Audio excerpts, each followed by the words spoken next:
నా పిల్లల దగ్గరికి తీసుకుని వెళ్ళరా. విసలన్న అన్నాడు, అన్న ఇన్ఫెక్షన్స్ ఉంటాయి, మీరు బాగైన తర్వాత వెళ్తారు కదా, 4 రోజుల తర్వాత మీరు క్లాస్కి వెళ్తురు అన్నా. అట్లా అంటే 2 కళ్ళల్లో నీళ్లు కార్చాడు. 2 కళ్ళల్లో నీళ్లు కార్చి, రే నా పిల్లల్ని నేను చూసుకోకూడదా? నా పిల్లల్ని నేను చూడాలిరా, నా పిల్లల్ని నేను చూడాలిరా.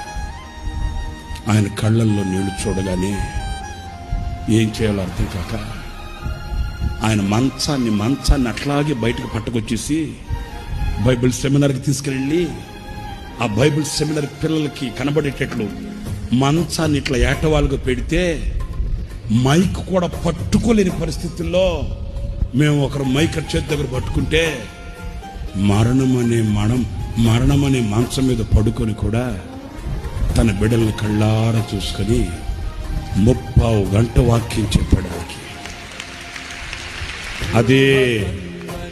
అదే ఆయన చివరి సందేశం.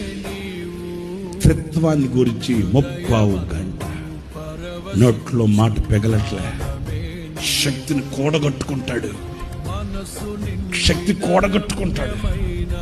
శరీరంలో ఉన్న బలాన్ని కూర్చుకుంటాడు. 30 గంట.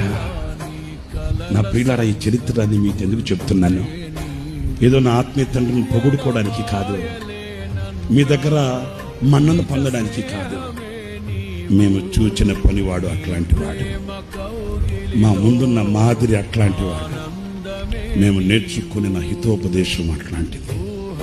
ఈనాటికి దేవుడు మాకు ఇచ్చిన కృపను తలంచుకుంటూ, దేవుడు మాకు ఇచ్చిన కృపని ఆధారం చేసుకుని, దేవుడు మాకు ఇచ్చినటువంటి బలాన్ని కూడగట్టుకుని ఆ తండ్రి అడుగు జాడలను చూస్తూ, దేవుడు మాకు ఇచ్చిన ఈ పరిచర్యని భుజస్కంధాల మీద పెట్టుకుని బాధ్యతతో భారంతో ముందుకు వెళుతున్నాం.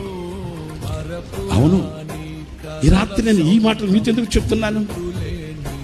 ఆ నమ్మకమైన పనివాని మీద కుమ్మరించబడిన అభిషేకమే ఈ రాత్రి మీ అందరి మీద కుమ్మరించబడును గాక. ఆ నమ్మకమైన పనివాని మీద కుమ్మరించబడిన అభిషేకమే ఈ రాత్రి మిమ్మల్ని అందరినీ త్రాకును గాక. ఆ నమ్మకమైన పనివాని మీద కుమ్మరించబడిన అభిషేకమే నీ తరికి చేరుగాక, నీ తల మీద కొంచుగాక. అభిషేకించుగా.